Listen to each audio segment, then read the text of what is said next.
Franz Weber, bonjour. Bonjour, Merci de cet entretien. c'est pour moi un plaisir d'être là. Je rappelle une date, 1965, si on fait à grands traits, 1965-2015, Oui. 50 ans d'engagement pour la nature, Oui. 50 ans. Oui. C'est passé comment le temps? Oh, très vite, très vite. Et je regrette peut-être que je n'ai pas fait plus de campagnes pour protéger nos sites, parce C'est- qu'il fallait le faire. C'était la première campagne, une énergie incroyable, hein, tout au long de votre vie. La colère, ça vous a aidé à tenir. Ah, bien sûr, mais c'est une colère sainte. Vous voyez, pour les gadines, Hein. il fallait sortir, il fallait vraiment faire tout. Ensuite, il faut travailler avec des tripes.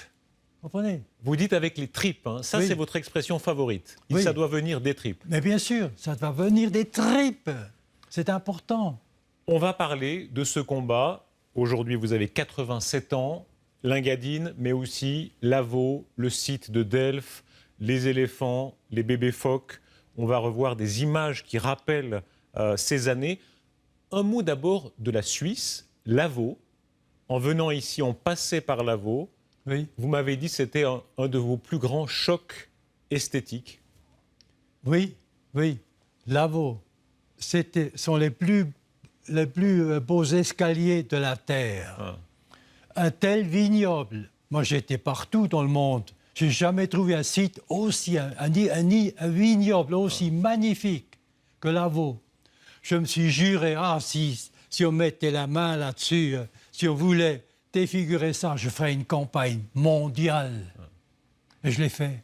Et vous l'avez fait, et vous avez gagné. Les paysages de la Suisse, c'est très important. Ça me frappait quand on vous demande votre premier rêve d'enfant, vous disiez conducteur de locomotive. Hein. C'était Oui. voir la Suisse. Oui, c'était effectivement.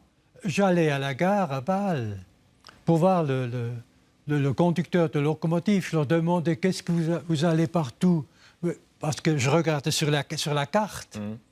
Alors je parlais, parlez-moi un peu d'Andermatt, parlez-moi un peu de Bon. Zug, n'importe. On va voir des images Oui. qui rappellent des moments de votre vie. Une première image peut-être qui rappelle un ancrage très suisse, suisse roman. En l'occurrence, c'était une campagne avec Daniel Brella. Je ne sais pas très bien de quand date la photo, à vrai dire, mais enfin, elle a un certain temps déjà. Oui. Daniel Brella a changé, hein, presque plus que vous. Il a beaucoup maigri. Mais c'est un prétexte pour dire la Suisse, Lausanne, Clarens, votre maison, c'est très important. Vous avez fait le tour du monde, mais Oui. vous revenez toujours en Suisse. Oui, oui, oui. La Suisse, c'est vraiment le plus beau pays de la Terre. Effectivement. Hein. C'est magnifique, la Suisse. Ces paysages sont d'une telle splendeur, n'est-ce pas? On t'a tombé à genoux. Mais Il y a une émotion chez vous devant la nature qui a quelque chose de religieux. Quand vous étiez à l'étranger aussi, à Delphes, Oui. vous dites « j'ai pleuré ». Il y a une Oui. forme d'émotion religieuse. enfin, oui, si on veut, justement, ça va venir. C'est quelque chose qui nous dépasse, n'est-ce pas? Hein. Qui est tellement magnifique, on ne peut que faire, que lutter pour que ça reste ainsi. C'est presque une prière, n'est-ce pas? On parlera tout à l'heure de votre éducation catholique. Oui, En l'occurrence, quand vous étiez à Delphes, vous disiez le dieu Apollon. oui, Vous le sentiez là quelque part parce que c'était si beau, c'est la pureté grecque, vous sentiez Apollon. exactement, exactement. Et je faisais des prières à Apollon. J'ai dit, je suis avec vous, mon Dieu, Apollon. Je lutterai toujours, je ferai tout ce que je peux pour sauver Delphes, pour protéger Delphes. Ah.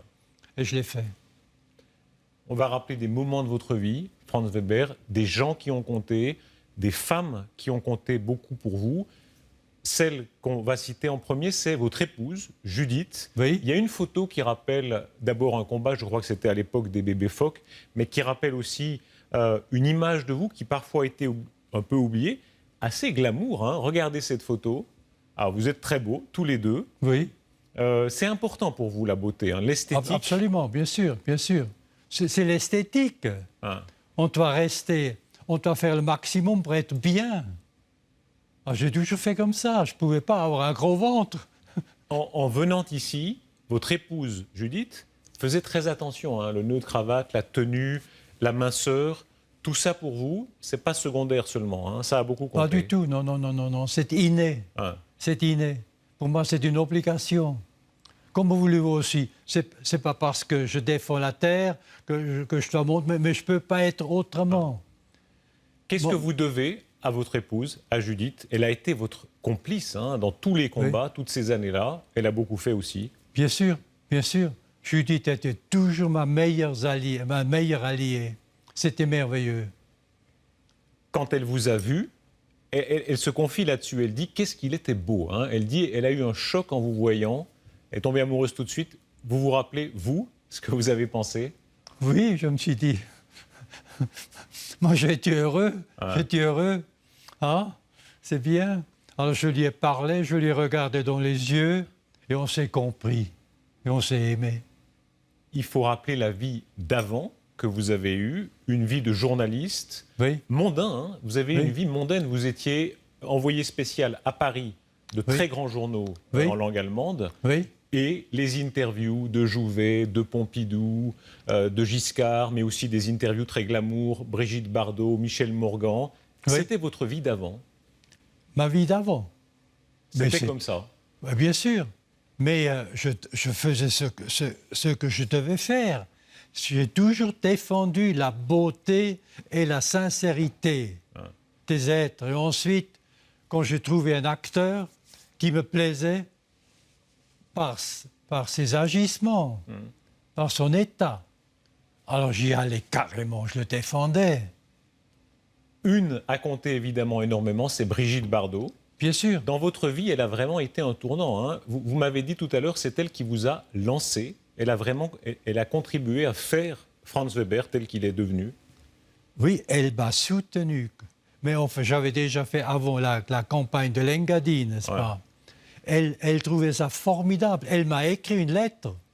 Monsieur, j'aimerais bien vous rencontrer, je pourrais être votre allié, etc.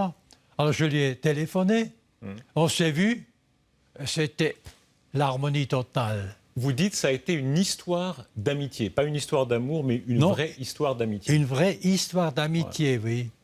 Mais on s'est compris. On a lutté ensemble, main dans la main. Et c'est encore aujourd'hui. Elle dit encore la même chose. Elle est contente. Aujourd'hui, il y a prescription.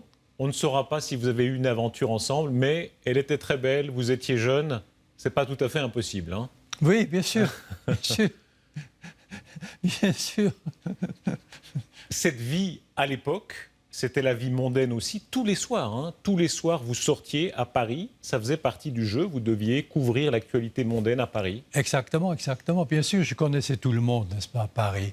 Les actrices, etc., les acteurs, etc., les hommes politiques, etc. Vous pouvez toujours dire, attendez, je voudrais faire une interview de vous, je travaille pour le plus grand hebdomadaire du continent européen. Ça frappait. La naissance, 1927, à Bâle.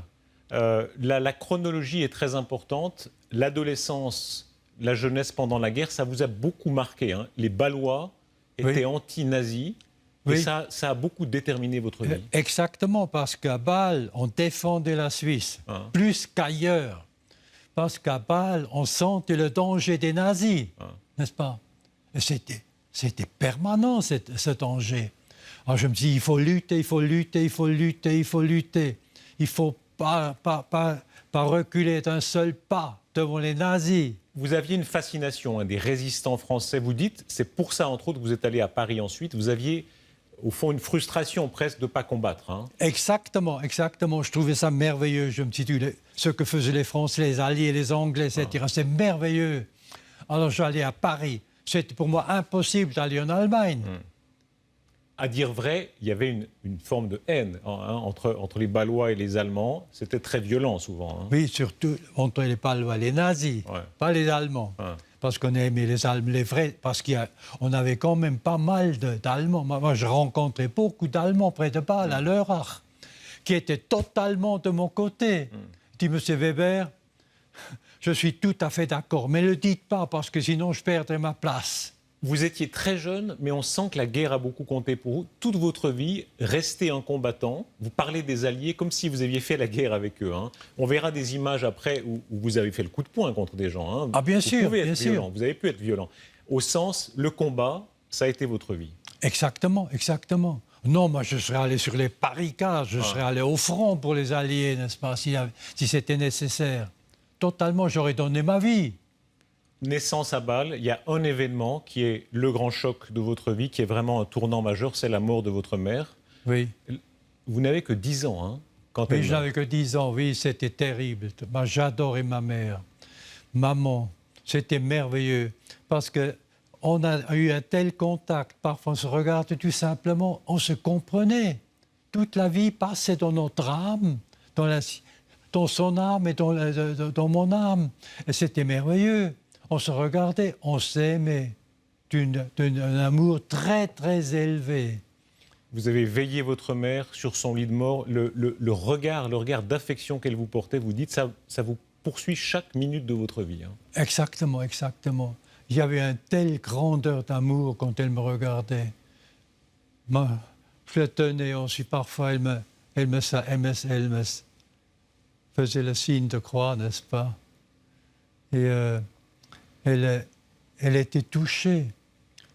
On se comprenait dans le regard.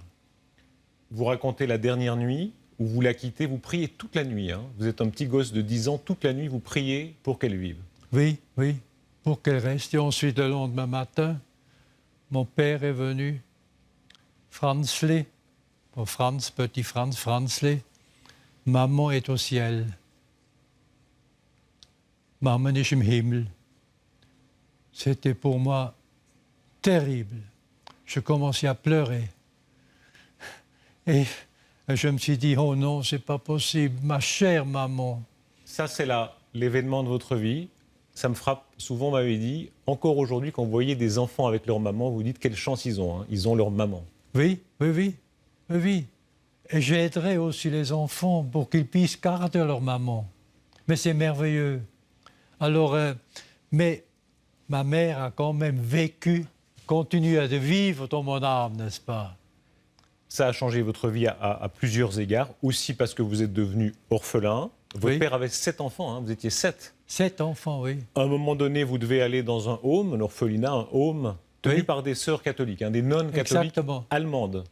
Ce qui Oui, compliquait c'était un peu les choses. Hein. Surtout des Allemandes. Il y avait aussi quelques Suisses, mais surtout des sœurs allemandes. Très dur, très sévère. Qui parlaient vraiment en allemand Raide. hitlérien. Hein.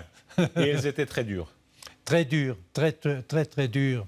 Mais elles étaient quand même pas pour Hitler, Ouais. n'est-ce pas? Ça, il faut quand même le dire. Ces années-là, ça vous a changé, ça vous a endurci, ça a compté en tout cas beaucoup pour vous. Oui, oui, oui, je me suis dit, tiens, il faut lutter, il faut lutter. Il faut lutter pour le bien-être de tous, pour la protection de la nature, pour la protection de la vie. La langue française, vous êtes un petit Balois, vous apprenez le français à l'école, vous avez une passion de l'écrit. Hein. Un de vos premiers rêves, alors pilote de locomotive, c'était tout petit, mais ensuite, très vite, c'est écrivain, poète. Oui. Ça, c'est votre première vocation. Bien sûr, j'allais à Paris. Et ensuite, à Paris, j'étais vraiment très jeune homme. Vous alliez aussi en Allemagne voir les tombes des grands écrivains. Hein. Oui, oui, oui. Ça, on sent que c'est le destin dont vous rêviez à l'époque. Oui, oui, exactement. Être quoi? Goethe, Schiller Exactement. Vous voyez, il y a tellement de... Je regrette que je ne puisse pas vous donner tous les souvenirs, tout ce que j'ai vécu à l'époque, parce que c'est la mémoire qui me quitte parfois. Il faudrait presque que je relise mes anciens articles de l'époque. Vous avez perdu un peu la mémoire, mais vous vous rappelez cette passion de la langue. Ça, pour vous, c'était central. Hein. Les poètes, etc. C'est le cas de votre épouse Judith aussi. Ça vous a tenu tout au long de votre vie. Exactement, exactement. N'est-ce pas? Justement, moi, je me sentais aussi bien en français qu'en allemand, n'est-ce pas? Les premiers engagements, l'Ingadine dont on a parlé, peut-être un des plus célèbres, c'est les bébés phoques. Il y a des centaines d'images qui le rappellent. On va voir une de ces images qui rappelle aussi la tension de ce que c'était. Hein. C'était un combat que vous meniez de façon assez risquée. Il y avait des affrontements physiques, il y avait des menaces physiques. Vous risquiez, en tout cas, d'être blessé. Oui, oui, oui, oui, oui. Moi, j'allais au Canada. J'allais dire que je fais une campagne pour sauver les bébés phoques. On me dit, mais comment? Je vais le faire. J'allais, je prenais l'avion, j'alertais toute la presse et tous les journaux en parlaient. Franz Weber va défendre les bébés phoques au Canada. Et de là-bas, des journalistes venaient des États-Unis, ils venaient de tous les côtés. Les correspondants venaient me filmer et ça a drôlement aidé les phoques. Vous avez toujours eu un sens de la publicité, de la communication, de la provoque. Oui. Vous avez tout, hein. Je crois qu'on vous a jeté du purin dessus. Oui, oui. On vous a frappé, on vous a insulté. Oui. La pile des lettres d'insultes chez vous, c'est comment? Oui, c'était énorme. et c'était important, n'est-ce pas, que justement les attaques, ça prouvait que j'étais dans le vrai. Sinon, on ne m'attaquait pas. On m'ignorait. On m'aurait ignoré, n'est-ce pas? Une photo qui est restée dans l'album de la Suisse, hein, votre arrestation, ça c'est un moment qui, objectivement, qui vous a servi. Pour vous, c'était extraordinaire, franchement. Bien sûr, ça a choqué toute la Suisse. Même au-delà des frontières, ça a choqué. Dis, c'est pas possible. C'est quand même pas des nazis, non? Alors vous êtes évidemment très cabotin, très comédien. Là, au moment où on vous arrête, vous en faites le maximum, hein, c'est-à-dire... Bien sûr. Il y a des Moi, photos... j'ai alerté tout le monde avant parce que je craignais justement d'être arrêté. Mais là, il faut que tout le monde le sache. Ouais. Il y a cette photo, il y a celle vraiment où vous vous débattez. Pour vous, ce sens de la photo, ce sens de la publicité, il vous a servi de manière absolument extraordinaire. Bien sûr, il fallait bien. Et ce n'était pas pour ma vanité, c'était pour la cause. Moi, j'étais heureux que ça puisse servir la cause. Vous regardez comme c'est injuste, parce que ça choquait les gens. Ça vous est arrivé d'avoir peur physiquement, parce que ça aurait pu mal tourner quand même. Hein. Quand vous étiez face aux pêcheurs de phoques, par exemple, c'était parfois vraiment à la limite. Hein. Je n'avais jamais peur. Si on me tue. C'est ma destinée. Mais j'ai risqué ça et je l'aurais encaissé. Heureusement, ça m'a sauvé, j'avais eu un ange gardien. Je priais toujours le ciel. Aidez-nous, aidez-moi pour sauver tel ou tel site. C'est dans l'intérêt de tous. Il y a chez vous un côté bretteur, batailleur. Vous avez aimé ça, hein? Il y a des images qui rappellent, par exemple, en Valais, quand vous avez affronté des élus, quand vous avez affronté des gens d'opinion inverse, où vraiment vous vous êtes colté. Hein? Oui. Vous pouviez aussi insulter. J'ai souvenir sur ce plateau. Hein? Oui. Vous avez dit imbécile à un adversaire. Ça fait partie de vous aussi, ça. Hein? Bien sûr, ça venait spontanément. Ouais. Si je dis que c'était quel imbécile, parce qu'il c'était un imbécile. Sinon, j'aurais pas pu le dire. Mais j'étais sincère. On rappelait tout à l'heure des photos. J'aimerais qu'on voit celle où vous êtes face à Charles Poncet. C'était une émission très célèbre de la télévision. Ça s'appelait Le Défi à l'époque. Alors là aussi, tout le monde a évidemment un petit peu changé. Ça a beaucoup compté pour vous, la télévision, les médias. Bien sûr, ça a aidé. Ça a aidé drôlement. Pour ça, j'allais à la télé. C'était pas pour ma vanité, c'était pour la cause. Vous savez, quand on est sincère, quand on fait une campagne, ça frappe les gens. Ils voient qu'on est sincère. C'était pas pour mon image. La vanité ou non, l'activisme, votre épouse Judith, dans un très bel article de 24 heures, rappelait qu'à l'époque, il n'y avait pas de téléphone portable. Elle avait les poches pleines de pièces pour que vous puissiez sans arrêt téléphoner, hein, de toutes les cabines téléphoniques, appeler les gens, sonner les journalistes, mener le combat. Oui. Fallait bien. Vous n'êtes pas beaucoup reposé, hein? Non. Mais je connaissais toutes les cabines téléphoniques. J'avais toujours la monnaie, assez de monnaie pour mettre et donner des téléphones. Parce que tout à coup, une idée me venait. Il fallait tout de suite l'exécuter, parce qu'après, on oublie. Il y aurait d'autres événements.